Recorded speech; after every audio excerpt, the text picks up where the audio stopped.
My name's Jordan. I am a doctor of physical therapy and a certified strength and conditioning specialist. Here to talk to you guys a little bit about injury prevention today. Just a little bit about my background for all of my new faces here. Graduated at the University of St. Thomas with exercise science degree. Then I ended up right here. I taught Orangetheory classes for 6 years. Started off in Eden Prairie, helped open up Chanhassen a little bit in Apple Valley. Was the head coach of Shakopee. Taught in a few other studios. That followed me to Knoxville, Tennessee, where I went to physical therapy school. Taught in 2 different studios there. So Orangetheory is something I know really well and something I love. In the past year, I got my certified strength and conditioning specialist certification and been coaching and working with athletes of all ages, people of all different, exercise levels, from starting off here to progressing here and getting in their very intense workouts here. Strength and conditioning type exercises, sport, run the gamut. So you guys are getting into your transformation challenge. So congratulations on getting started at the beginning of the year. Something that happens every year if you're new to Orangetheory. And it's a big challenge. It's a big thing to take on. It's going to be 12 weeks, is it? 16 weeks now? 8 weeks. 8 weeks. That's a couple months, making a lot of changes in a couple months, but I want to talk to you a little bit about consistency, because that's going to be your most important tool as you go. And as you progress beyond the transformation challenge, got to make sure you keep up with your consistency. It's obviously a marathon, not a sprint. You got a long ways to go. I always like to come back to what is your why and think about your goals, set those goals, work with a coach to help you make a plan and reach those goals. But that plan, enjoy it. That's a big part of why we're all here getting our exercise on. Trust the process and execute once you have that plan established, and once you start to see some results, that helps with the consistency, and continue to follow that plan. It's going to get you to where you want to be with your goals. Next up, kind of talking about the pillars of health before we kind of get into some injury prevention and some types of injuries and some things that you can do in here on your own. Just kind of thinking of what health is for everybody and kind of a good way to think of health. 3 things off the top of the bat or off the top of my head when you're thinking about these pillars in your physical health. Rest and recovery, very important. We're getting after it in here. This Orangetheory workout is designed to be high intensity for 1 hour. You're getting a lot of work out of yourself in that 1 hour, but the rest and recovery piece is so important and something that I think everybody should also evaluate how you're doing outside of here, just as well as you do inside of here, because we all want to get those splat points. But a couple extra splat points today might mean maybe a nap or something in the afternoon too. Nothing wrong with that. Make sure you're getting your nutrition in, especially at this time of the year, transformation challenge. Nutrition it's very new to a lot of people, how we look at nutrition. Having a plan for nutrition, making sure you are resupplying and filling yourself with the energy so you can perform in here is going to help you with recovery. And it's going to help you do your best in class, because everybody likes to perform and everybody judges their performance so much. But on those pillars of health, also think of the other things that come around the other 23 hours of the day. And if you have any questions about those other 23 hours or any of these, feel free to ask at any time. Movement, obviously we're exercising in here. You got your 1 hour workout, come to Orangetheory and get after it. But in my realm, we also work on rehab too, and how you can improve your movement. If you ever have a painful movement, I'll preach and preach again. Pain doesn't always equal damage. There's not always something wrong with damage or what we might think is causing our pain, but we can always improve our movement. We can always make exercise more fun. It's not always fun to be working through pain. Pain is not always gain, some might say. So some of the things that you can take care of in here that will help you with consistency, some things that you should be making changes in class with yourself if you're already not. I love one of my favorite things to do as an Orangetheory coach was to teach people how to adjust your pace. We talk about base push and all out, but what does that mean? Well, your base pace should be your most important effort. because everything goes off of that. And if your base pace may be variable day to day, so if you're pushing on your base pace every time and taking it all the way up, you're not getting that base effort that you should, where you're really gonna build the foundation of your workout. If you're taking your base pace too low, then your base pace isn't exactly where it needs to be, because your push and your all out's always gonna come based off of your base pace. So keep in mind adjusting your paces, especially as talking about adjusting your paces if you're increasing your workouts a lot throughout the week and increasing your strain throughout the week. Maybe by the end of the week, Thursday, Friday, you've already had 4 classes. It's time to take your base pace down a little bit one day. And sometimes we like to focus on green days as well. So that green zone day, you know, that's where maybe you're not pushing your all outs to the top. Maybe your all out becomes just a high push pace, but adjusting your paces on the treadmill, where a lot of our intensity comes from, is a very important part in keeping yourself healthy, especially with this long challenge that we have ahead, this transformation challenge. And then also keep in mind differences of endurance, strength, and power. Those all have different goals to them. And when you come into class and you learn about today's an endurance day, we're gonna have some longer efforts. We're gonna take down the intensity a little bit. When you get to a power day, your shorter push pace is not gonna be equivalent to your longer push pace on an endurance day. Strength day, gonna add some hills, and that's really gonna increase some intensity when you start bumping up on the left side a little bit. 1% is about a half mile per hour. So every time you're going up to 6%, you're adding 3 miles per hour to your speed. So be able to adjust your pace and tailor it back a little bit. And that's gonna keep the legs a lot happier. It's gonna help you not take on so much intensity throughout the week, and then maybe by the end of the week, you're ready to lay down and phone it in. It's gonna help you have those long weeks during the transformation challenge. So another thing that you can take on in class here is working on form correction, hitting the floor. It's the coach's job to walk around and assess the floor and make sure everybody is safe with their exercises. But a lot of times it takes a little bit of ownership on yourself to ask, say, hey coach, this is my first time doing a deadlift. Can you check my form, make sure everything's going well? Or hey, I've been working on my deadlift and this is what it looks like now. Take another peek at me. Just having that extra step to check your form can go a long way, just a little ask. We can always progress and regress exercises. So if you're starting off and we're doing a single leg deadlift, but you are new to that exercise, definitely ask, can I have that regression? I didn't see that in your demonstration. Do you have any other options where I can continue to do the deadlift, but that single leg might be a little bit challenging? At the same time, if you're a high level athlete and you've been doing it for a while, you may know the single leg deadlift well and maybe you want a progression. So there's always progression and regression for every exercise. And when you check in with the coach, maybe they say, hey, I've watched you do that a few times and that looks great, let's add this progression. Just that little cue of asking the coach helps out. And then always appreciate when my members, when my athletes would come after class and say, hey, I want to work on a bench press. Do you mind checking out my bench press? Sure, absolutely, let's spend 5 minutes. I got 15 minutes in between class, so let's check out how we can do this and let me give you some tips and some pointers, some one-on-one time after class. So if you can schedule some of that with your coach too, that will go a long way. But definitely working on the form correction is another piece that you can get after right now to prevent injury in the long run.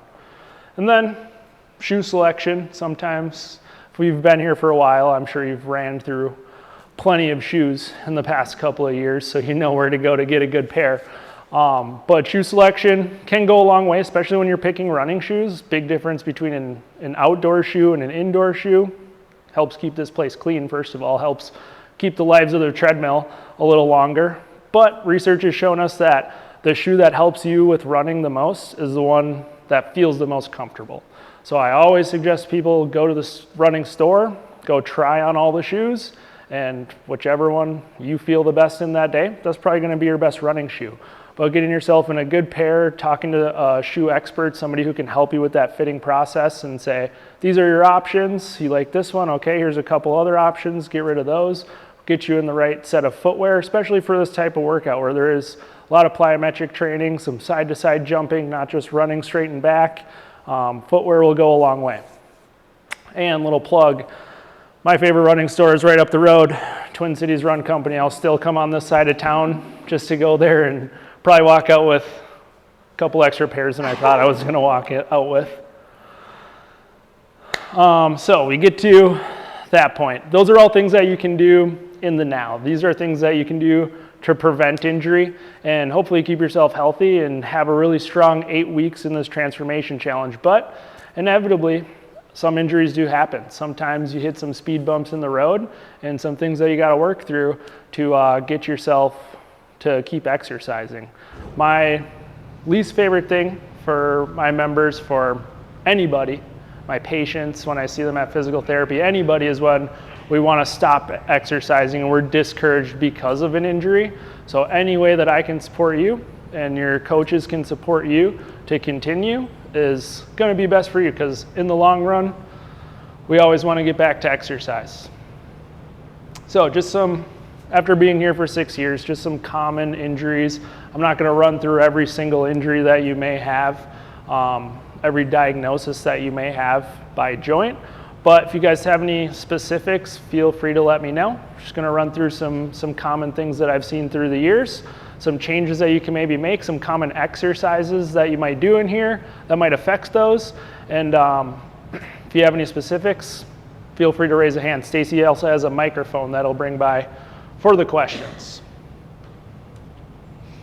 Starting off with shoulder. So shoulder, lots of overhead presses, chest presses when you get laying down. Lots of things in planks are really good for shoulders, but sometimes our shoulder doesn't like to be leaning on the planks. Any type of raises, some lateral, front raises, we do a lot in here.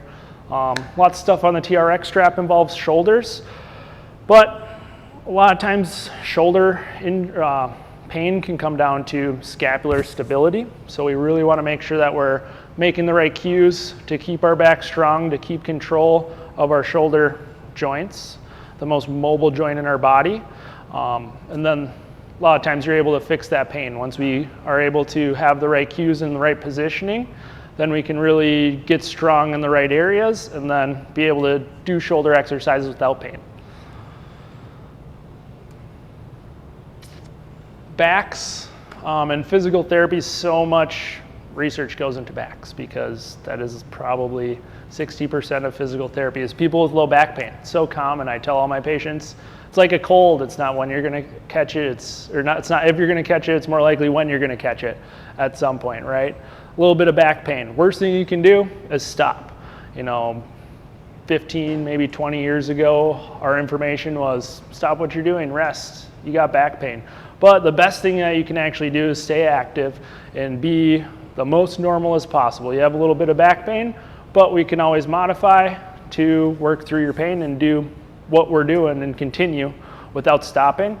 So back pain, deadlifts, a lot of times bent over rows, even some overhead press can put a little extra extension on our back.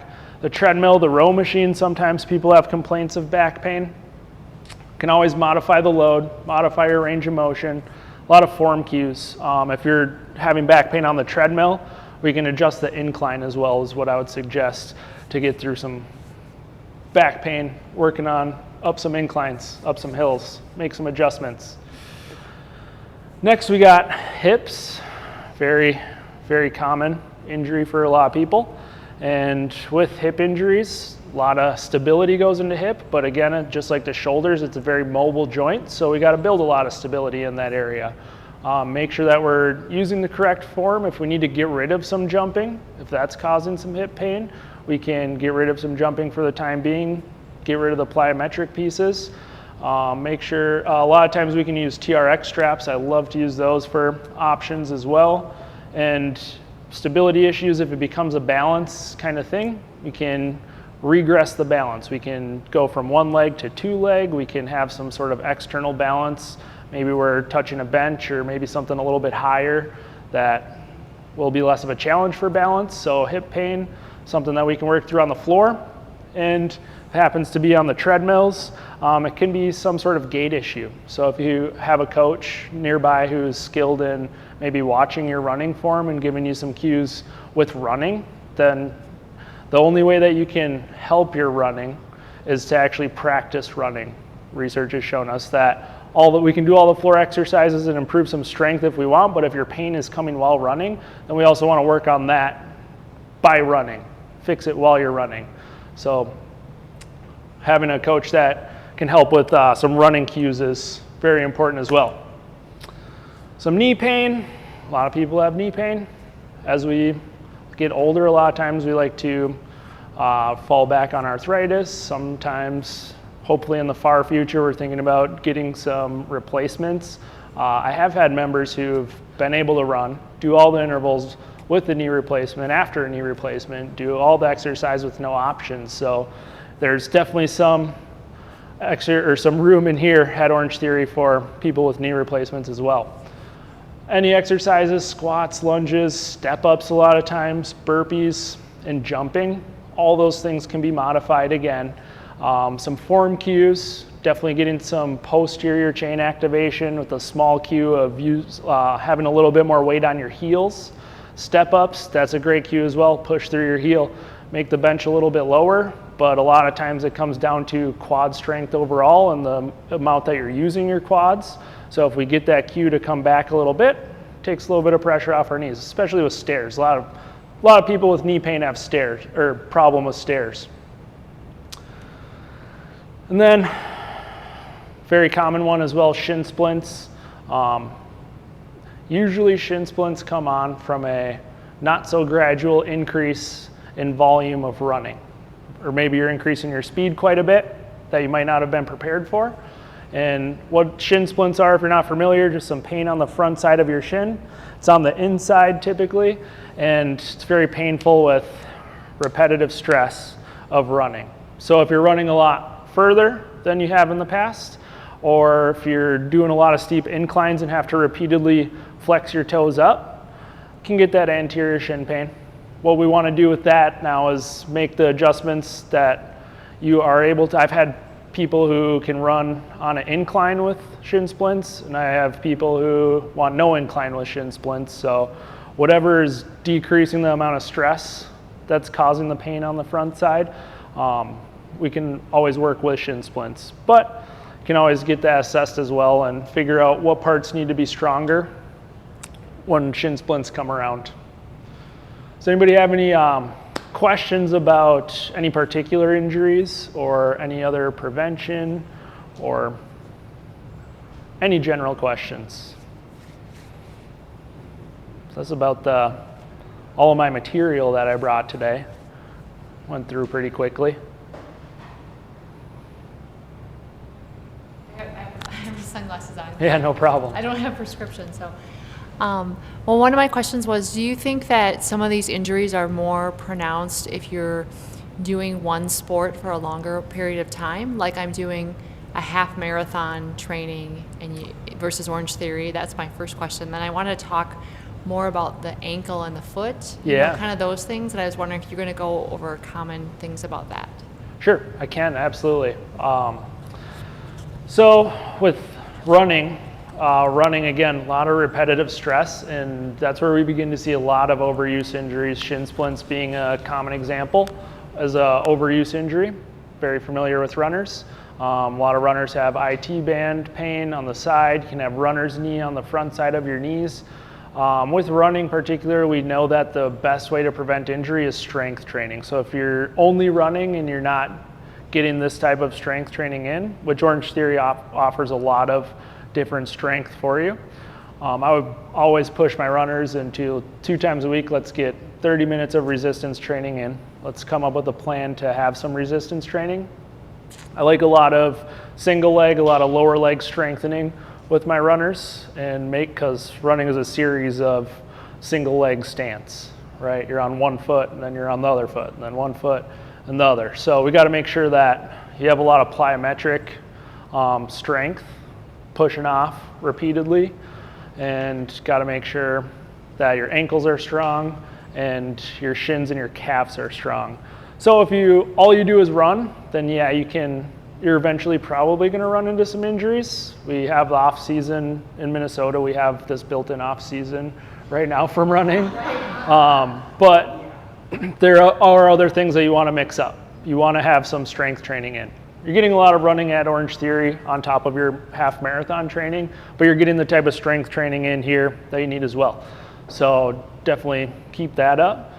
And as far as ankle injuries, do you have one in particular, or are you just thinking ankle, foot in general? Sore from Orangetheory, it's like, even if I have new shoes, it's like more that I get like Charlie horses in my feet and like things like that, like walking, and I'll wake up in the nighttime and I have that, and I feel like even though if I'm hydrating and stuff, it's always like, or if we go on the incline, I always tell him, like, he's on the incline all the time. For me, the incline gives me like, it's so much harder. I'd much rather Does it just seem to run. be right underneath your heel? Like on my I'm on my ankles and like the feet thing, and I'm just like, well, I don't want to like mess my feet up, right? Because it's like an essential thing to get around. Have you had, right? yeah. You know, Yeah. it's kind of like, Right. so either like, and then I'm like, well, is it time to throw my shoes away? How long have I had them, right? And things like that. But I just think the incline kind of aggravates it more, and I feel like, you know, it's not like I'm getting like a neuroma or something, or one of these things in your feet. Just is it worse in the morning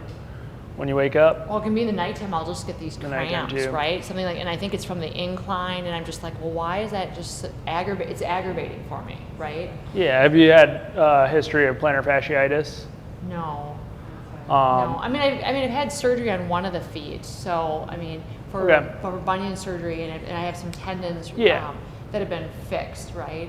But just, I don't know why, but that's just like if I have something, an injury, I'm like, well, I got to just figure out what's that about. Is it better shoes? Is it, you know? Yeah. If switching shoes helped out, then I would start there. But with something, you know, I'll give the caveat of assessing specific injuries. I want to get my hands on. I want to have some time to evaluate and check off my list of things that it may be. But sounds kind of consistent with plantar fasciitis, with some pain on the bottom of your foot. Can be a lot of stress. Actually, the calf is really involved with plantar fasciitis, even though the pain's coming from the bottom of your foot.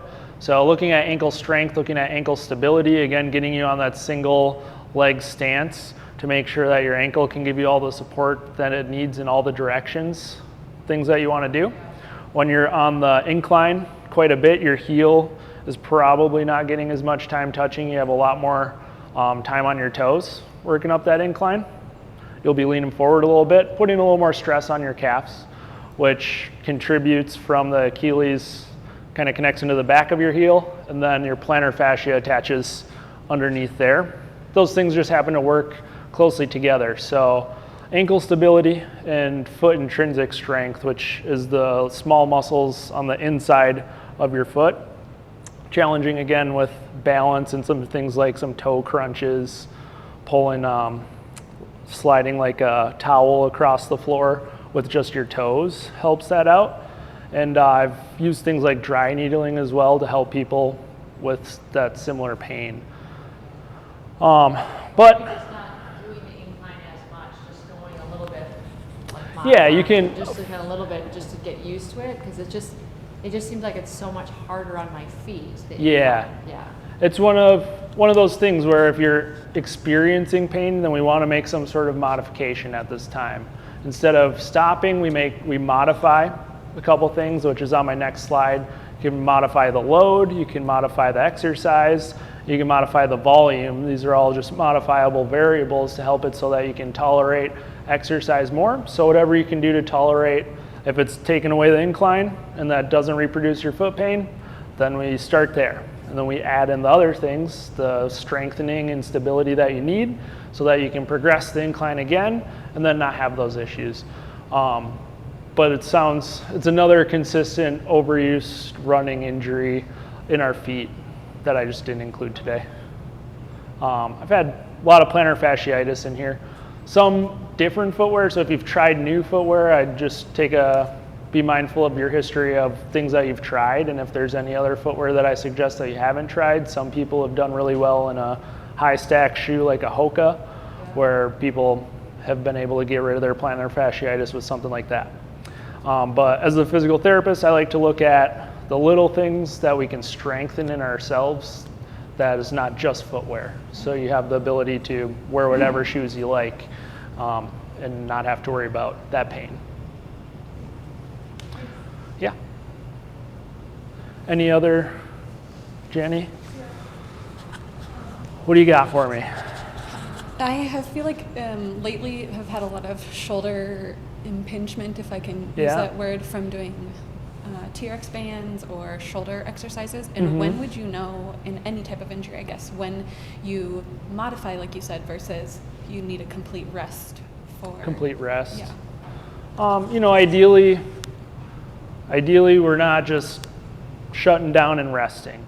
You know, if you had some sort of traumatic injury, then it might require some rest. We want to get mobilized quickly and get doing the things that we want to do that help the healing process. With something like impingement, that's something where we can look at our form and have those little cues and work on where we want to be when we're lifting. If we get into, you know, some sort of shoulder hike where our shoulder isn't happy, there's kind of some certain ways that your shoulder wants to be pulled up overhead.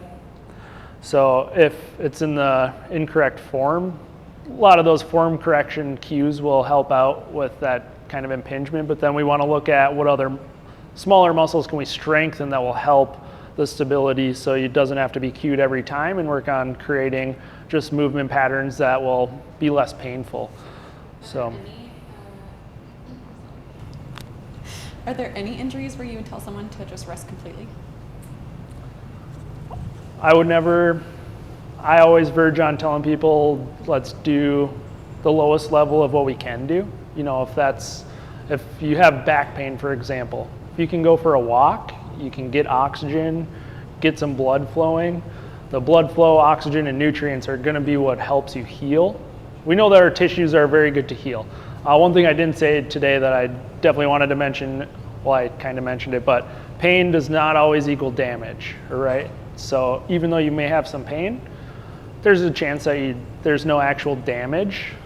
But why are you in pain? That's something that we're trying to figure out with science, and we're probably not a lot closer than we were 10 years ago. Pain is pretty mysterious. So we know that pain can be helped out in a lot of different ways, and one way that I treat pain is with exercise. Let's get moving. Let's start at the lowest level. If you have a little bit of back pain, let's start with walking. If you can tolerate walking for 20 minutes, do that a couple times this week, and then next week it's 25 minutes. How can we progress? How can we stay active to get back to doing Orangetheory, which is ultimately what you want to do and what we're all here for?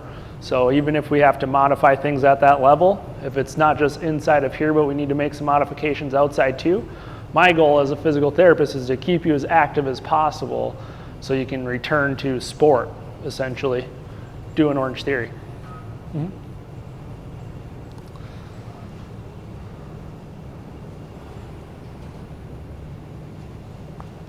Lyle, lay it on me. So as you know, I have back issues. Mm-hmm. Are there exercises you recommend for that, or would recommend I stay away from? You know, there's lots of different reasons that you can have back issues, but essentially the best way that we know to treat back pain is with posterior chain strengthening.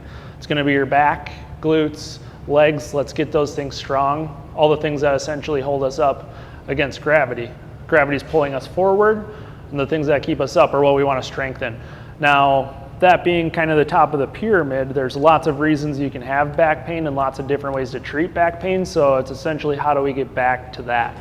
So with something like a long time back issue, I always would suggest that you see a physical therapist and experience some different treatment patterns and find out what works for you. I know you've tried some things, but if you can find that one key that gives you some success, and then we can progress in that direction, we're going to get back to strengthening and get back to doing the things that you want to do.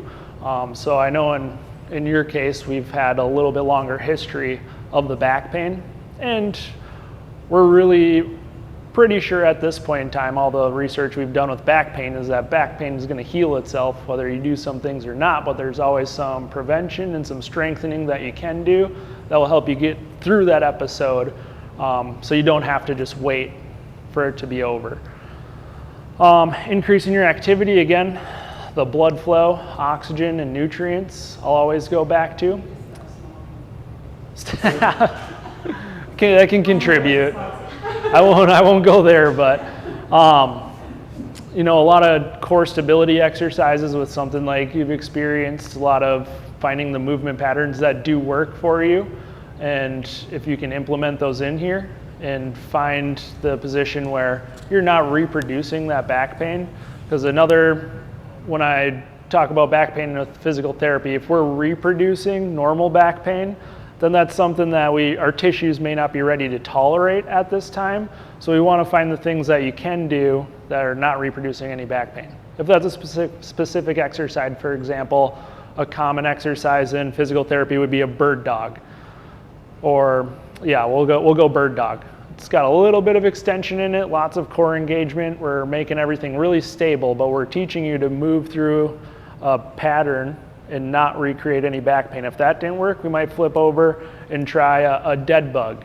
And maybe that dead bug you can perform, lots of core strengthening, doesn't recreate any back pain. Okay, let's stay on our back and let's progress from there. So we're gonna start with that, getting you to do all the things that you can normally do, because a lot of times, even though you do have some back pain, you're living your daily life. Let's try to live that as normal as possible and do the things that we can gradually progress into getting back into this space, into the gym, and doing the things that you want to do.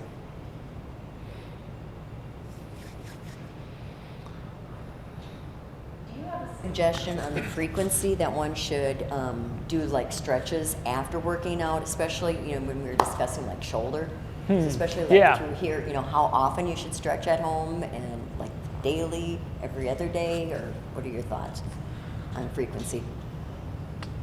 Kind of depends on what your goals are with stretching. What I've been reading recently is stretching is not as great at preventing injury that we used to think it was. So the most important part is that you have a warm-up before exercise. A long time ago, we used to start with static stretching before exercise, but that can have some sort of a small amount of decrease of your power, your abilities during exercise. So we went away from static stretching, and now it's more of dynamic warm-up. Let's get the heart rate started, blood pumping, warm up the things that you're going to do, which I know Orangetheory always has a floor warm-up for you up here on the screen, always starting with the row machine treadmill, great modes of warming up, getting some blood flowing. And then I would spend the time after post-workout, if you have a small plan, maybe it's a 5-10 minute, just a shoulder exercise plan, kind of the things that you do want to shape up in your shoulder. And that I would consider strengthening. So I would tell you to do that maybe 3 times a week. Follow up with just a couple shoulder exercises, whether it's some banded exercises or some dumbbell stuff, or maybe it is some mobility stuff, but kind of depending on what your goal is. If you're looking at getting your shoulder stronger and out of pain, we'd probably travel down some strengthening exercises for your shoulder, and that I would probably say 3-4 times a week.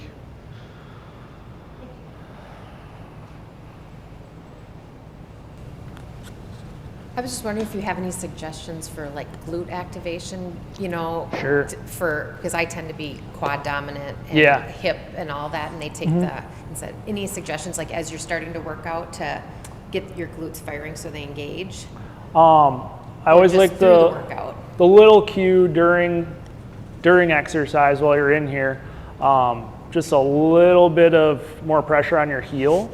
That tends to always kind of turn on some light bulbs with people. Getting a little bit more posterior chain activation, we just get a little bit more of our weight backwards. Now, keep in mind, whether you're doing a deadlift or a squat, your goal is to have your feet flat on the floor. That's your best base, but just that little bit extra pressure on the back of your foot, on your heel will help out. If we get a little too much on our toes, that's when we start to use the front side a little more. And then you can just add some sort of small program, like, again, a couple times a week, maybe 3 times a week. You have maybe 5-10 minutes of few exercises. Something I would do would be like some bridges, a bridge progression. Can progress from a regular bridge, both feet lifting your hips. You could add some abduction or adduction to that with your knees, which will help with glutes a lot. And then a bridge march is where I like to go. So you're getting some single leg in there. And then some standing stuff, just some leaning forward, If you think about the deadlift, we're engaging a lot of glutes, so I like to get leaning forward and get on a single leg. Really working on a lot of stability here, but with the lean forward, you're relying a lot more stability from the glutes to kick in. And then just some other things, some lateral walks, some other extension type stuff. Step ups are really, really good for glute engagement though, and obviously your squats. Jordan, you've got a handful of people watching the live stream. Are you cool with taking questions from? Absolutely. I don't have it. How do we Okay, so, bring them on in? Where do I get them? I'll ask the questions. Okay. okay.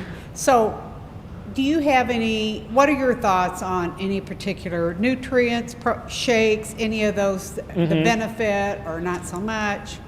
It depends on, you kind of got to look at things holistically. I've had most of my experience in helping people with diet is with counting our macronutrients. So when we do that, we want to make sure that we're hitting our goals. And when we think about what we want to supplement our diet with, keep it within that realm. As far as I'm concerned, the supplements are available. If you need some, there's no reason where you need to try and eat all the colors of the rainbow. You're eating a red, an orange, a yellow, a green, a blue, and a purple. When you can get all those in a supplement form, and they make tons of things for that. I don't have any off the top of my head because of my skills. Nutrition's probably lower on the poll, but definitely suggest trying to meet all your needs and working with somebody. In Shakopee, we used to have Ryan at Hy-Vee. He helped out a ton, and I would get in touch with some nutritionist or a dietitian who can help out with that.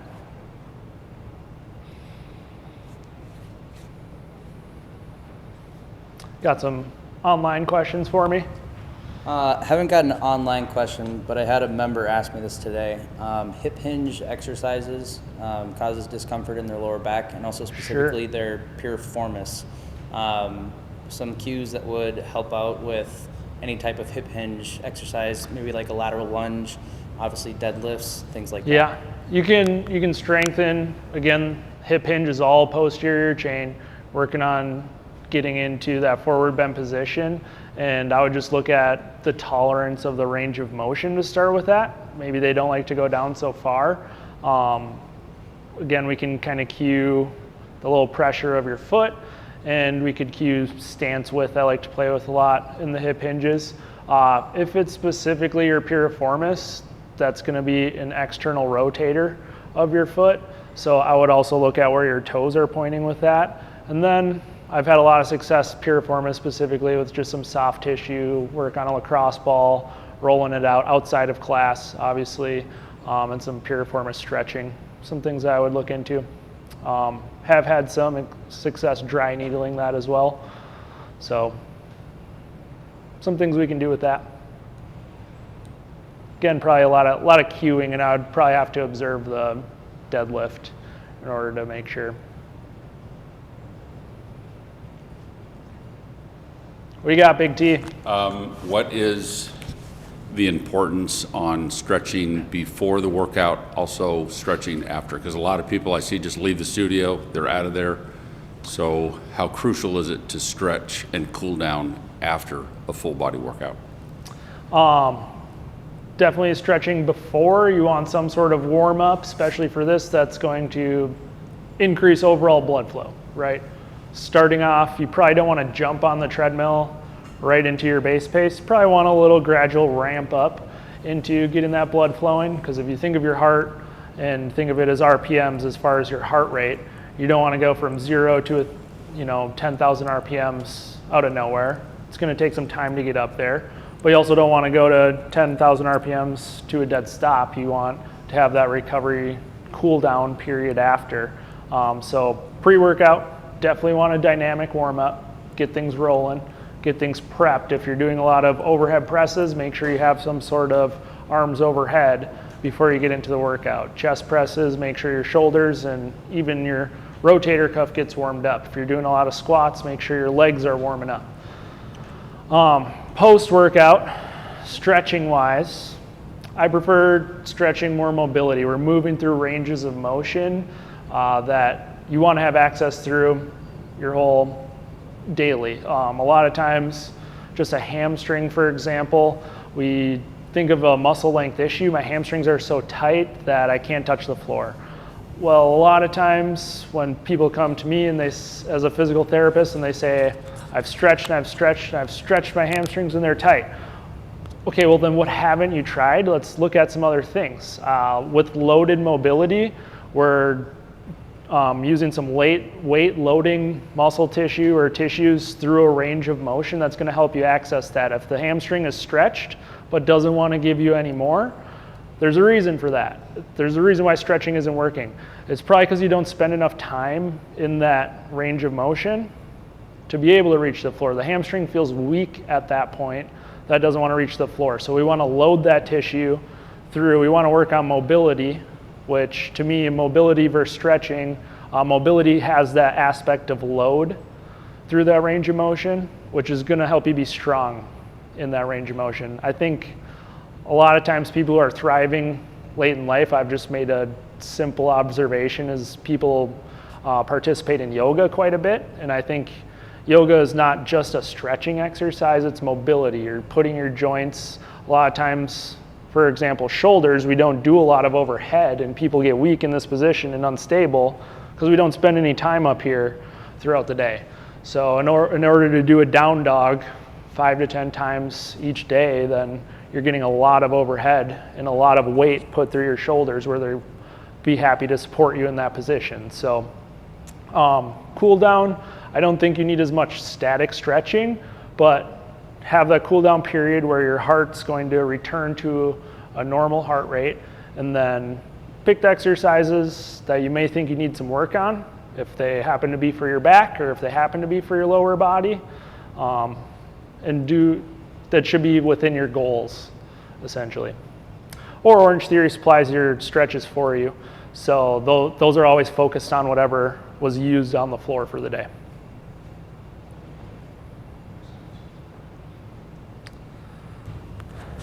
So I have a live stream question here from Leanne. Could you explain what dry needling is? Dry needling, yeah, absolutely. It's a tool that I use in physical therapy. It's an intramuscular tool that we have access to.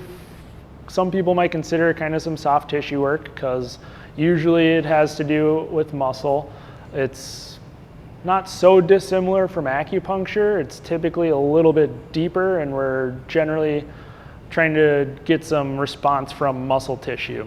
I've done really well to help people with tightness, with pain. If you find the right trigger point or whatever your goal is inside of that muscle, if you get the right spot and response, that can be aided with some electrical stimulation, that can be aided with some other techniques of using the needle, but generally is pretty specific to a muscle that's giving you a problem or whatever your therapist or provider might think is that muscle's role is playing in your pain. And then we use a small needle. It's hypodermic. It's, I want to say, 1,000 times as small as an injectable needle. So that's why it's called a dry needle. And sometimes you can barely feel it. Sometimes you get a nice shock from it. But it's a tool that I use in conjunction with exercise to help you perform and get back to doing the things that you want to do as a physical therapist. Cool, and Leanne has another question. Any tips for a frozen shoulder?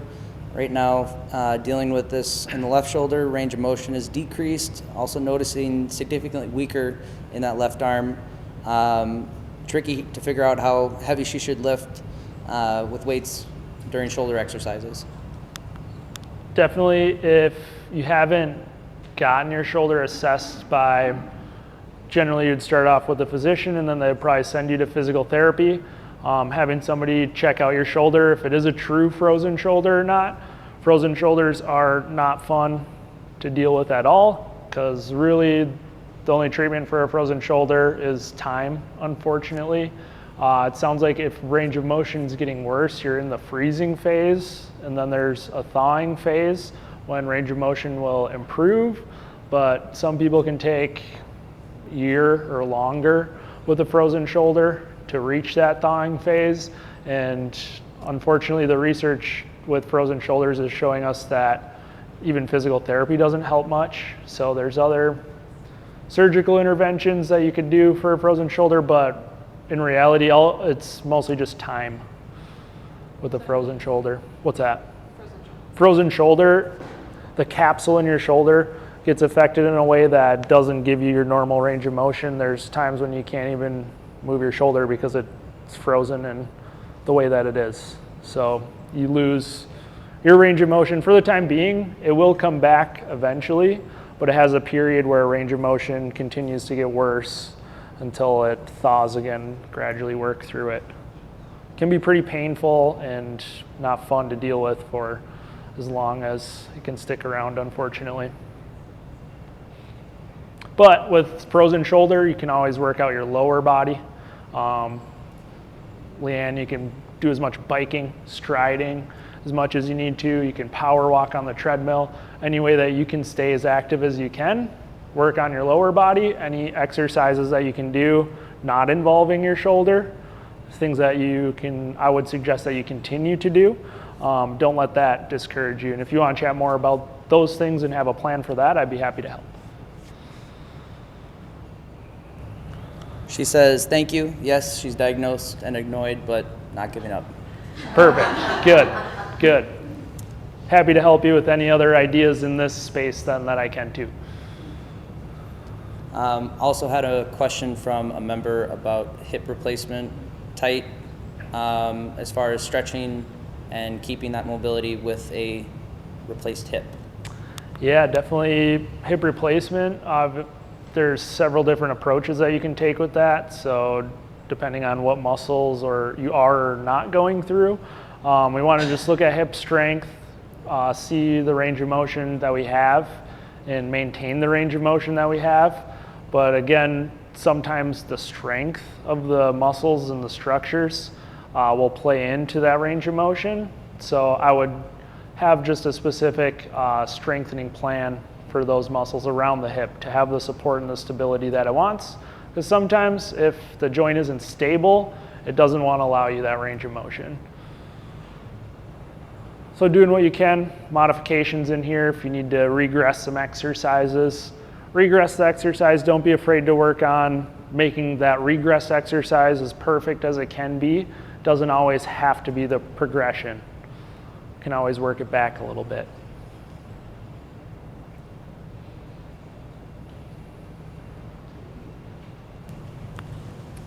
I guess so. What would be your suggestion? So I know we talked about like ways you can modify once you are experiencing some of this stuff, or to prevent it if it's something that happens often. But what are some suggestions that you have for preventing them in the first place, or what can you do to extend the time between possibly injuring yourself? Or well, if you have a history of something that you might re-injure, I would keep that in mind. But at the same time, I don't want you to work out and think, oh, I might injure myself, because inherently there's a little bit of that risk with exercise. But you also look at everybody who else is exercising and how many hours we put in to not have any injuries. So we keep that in mind. Keep your form, make sure you're making those adjustments, whether it's the pace, whether maybe you have to do a little less rowing the next day because the day before you had your 2K benchmark. So making modifications if you feel that you're not up to it. I guess you're most likely to injure yourself if you're extra fatigued. Sleep can play into injury quite a bit. If you're trying out something that you may not be ready for, unfortunately, you might be putting yourself at a little bit of increased risk. But if you have no history of injuries and you're doing things appropriately, there's no holding yourself back that I would want you to do. Best thing you can do really is be in here. Get strong, keep yourself active. As we grow older, I have this conversation with patient after patient. Strength is the most important part of our health. That's the least talked about. So having some sort of resistance training program and being in here, you're setting yourself ahead of so many people. So just keep doing what you're doing and keep getting stronger and making progress. One thing about progress is making sure you have that little goal of what's next, what are we going to change, how do we want to get a little bit better, whether that's on the floor, whether that's on the treadmill. There's always ways that you can get stronger, and if you have that little bit of injury concern in the back of your head, then I wouldn't want you to be afraid of that, if that makes sense.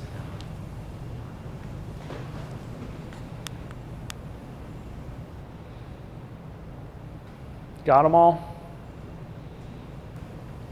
Yes, and actually this is one more question from me for the members. What's the importance of rest days? What are some cues to really promote rest day? Promote rest days, cues that you can listen to your body, sure, essentially, to make sure that you're taking them when you need them. Yeah, you know, you can always have, rest is so important. Allowing your body to recover is so important. Mixing it up is a great cue. You know, if you're in here 7 days a week, the legs are going to fall off eventually. You may need a shutdown kind of a rest day.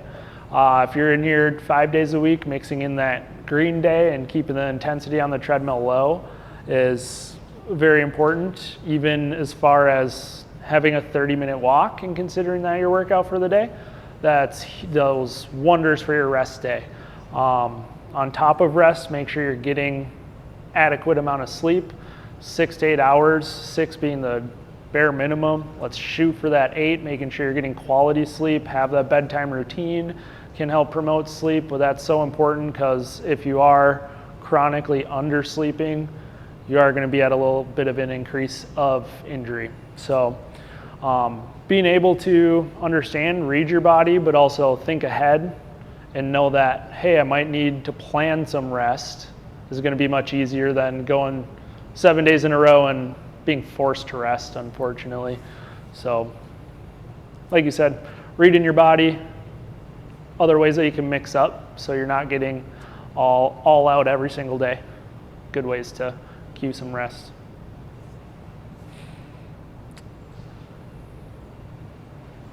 We're in the question portion right now. You have a question?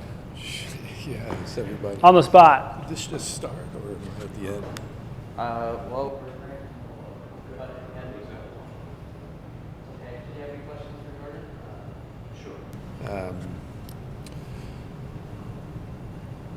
I get these pains in my arms, right, up here, close to the shoulder. Maybe it's an impingement, not really sure. But the weird thing is, or my question is, what caused it? Because I didn't do anything where I could say, oh, I lifted something too hard or whatever. They just seem to show up and then they linger for a long time. During a workout? Does it happen outside of here? Like these hurt right now. You know, if I try to do some flies or whatever, I would feel some pain. Yeah. But they seem to just show up.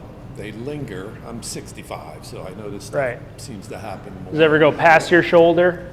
No, it's really right up in Stays right there? Right up in here. And the part is it just lingers. It takes a long time for it to go away. And sometimes I don't even realize it went away until, oh, it doesn't hurt Feeling anymore. good, yeah. You know, with that, that's kind of where that physical therapy piece comes in, and that's where I dig into the history and I'll see what aspects of your shoulder may contribute, try and help me figure out what kind of pieces of the puzzle we can add, what if there's any aggravating factors, easing factors always help. If there's any pain patterns, that can always help, being pain patterns being things that generally reproduce the pain or lead to shoulder pain that you may not be thinking you're doing right before you cause some shoulder pain, but when we talk about it, we generally find that out. So any of those pieces that we can put together, doing assessment of your shoulder and taking a look at your neck. It's a very close neighbor to the shoulder. Seeing what other kind of exercises in your arm may reproduce the pain, but getting kind of hands-on and getting the evaluation piece of your shoulder is something we'd need to do. So a little tough to just answer the shoulder pain question right off the bat. Shoulder, most mobile joint in your body, so there's a lot of stuff, a lot of structures that can contribute to that. So kind of got to take a deep dive into that one. But a little pitch of having a provider, having somebody close to you who you can give you that evaluation and help you create that plan, how to prevent your shoulder pain from rearing its ugly head.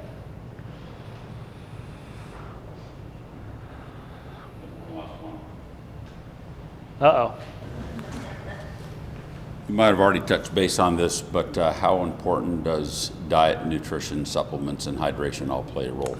Yeah, definitely one of the, kind of just talked about 3 pillars of your physical health.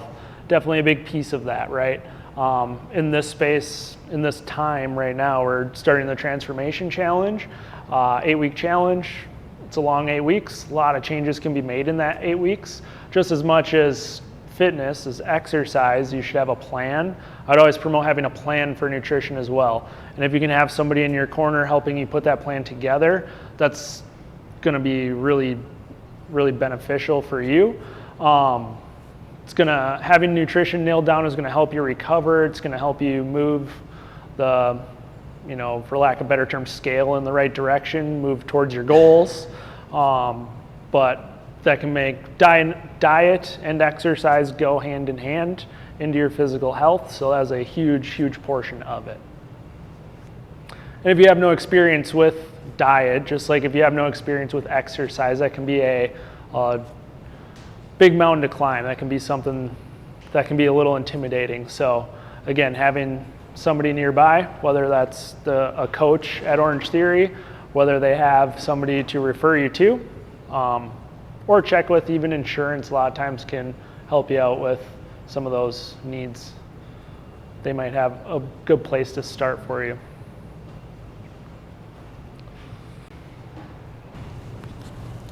Okay, a little background. Started in November, went hard for 6 days a week. Hadn't worked out in a while. Started developing shin splint on one leg and then the abductor getting tight on the other side. But reading books and stuff and understanding running on a treadmill isn't the greatest of places to run versus like outside. And trying to recover,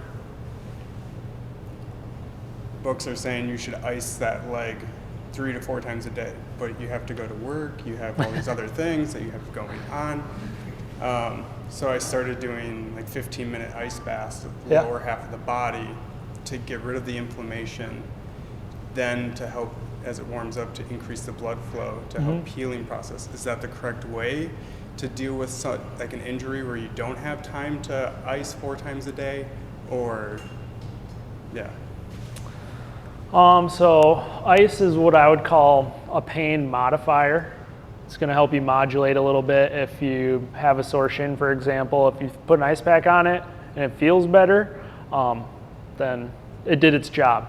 Ice doesn't do as much as what we used to think it did was help with inflammation. Ice doesn't generally get deep enough for inflammation to really help that.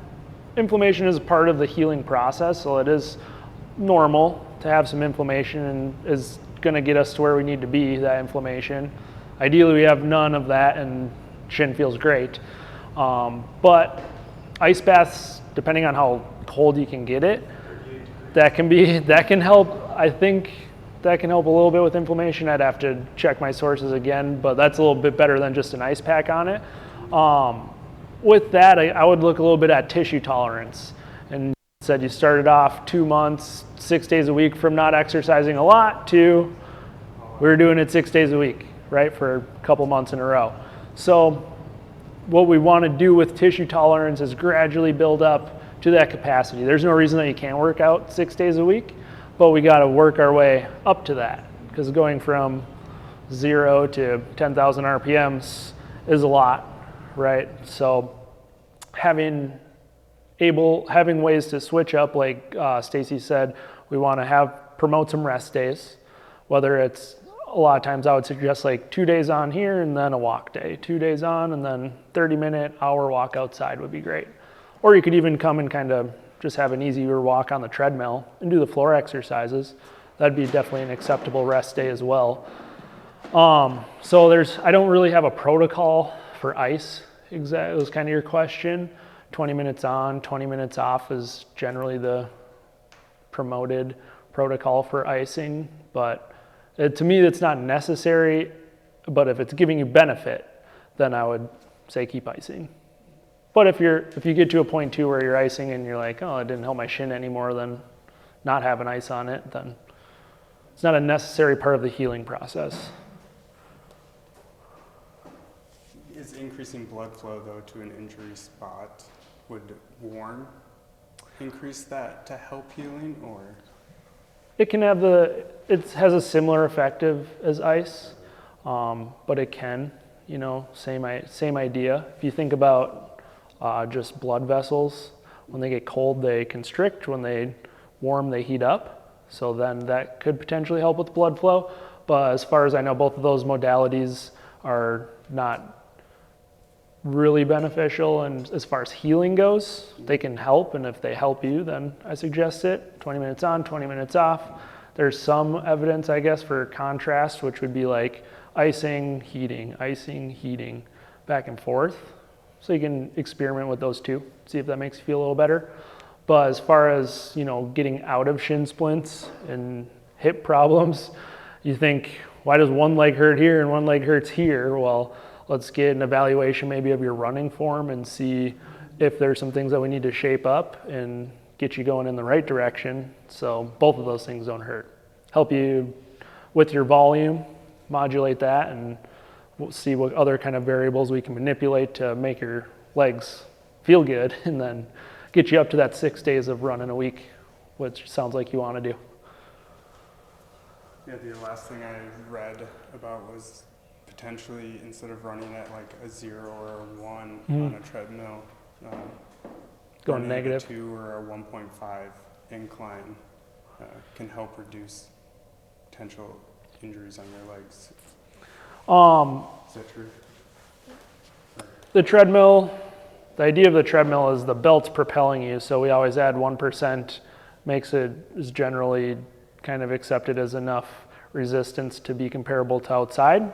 So outside you have to propel yourself forward running, and the treadmill you propel yourself up, and the belt moves for you. So a little bit of resistance is similar to running outside.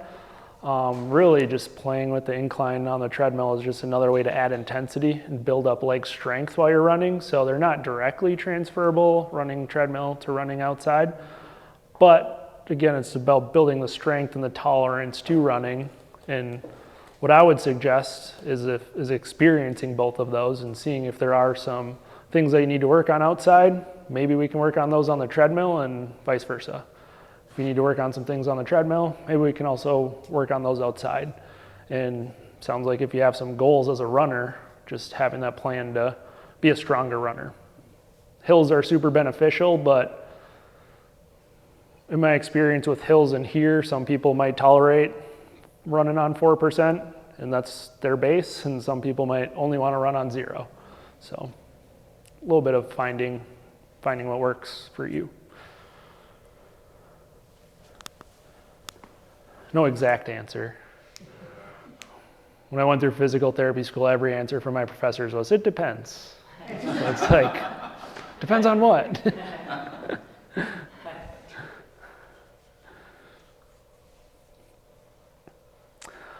So, if that's all of your guys' questions, really, any way that I can support you guys in here, happy to do it. You guys have a whole 4 teams of coaches to help support you guys, and there's unlimited resources out there for you to help reach your goals. Whatever they are, there's a way to get there. Let's create that plan, and having somebody in your corner is only going to help you out. So find that provider that will help you with injuries, modify load management, modify your exercises specifically, modify the volume that you're doing. If somebody ever tells you not to exercise, you can tell them to come talk to me. And an injury, Unfortunately, when they happen, it's not an excuse to stop exercising. Let's keep you exercising, but let's get you through that injury. Thank you guys for letting me come.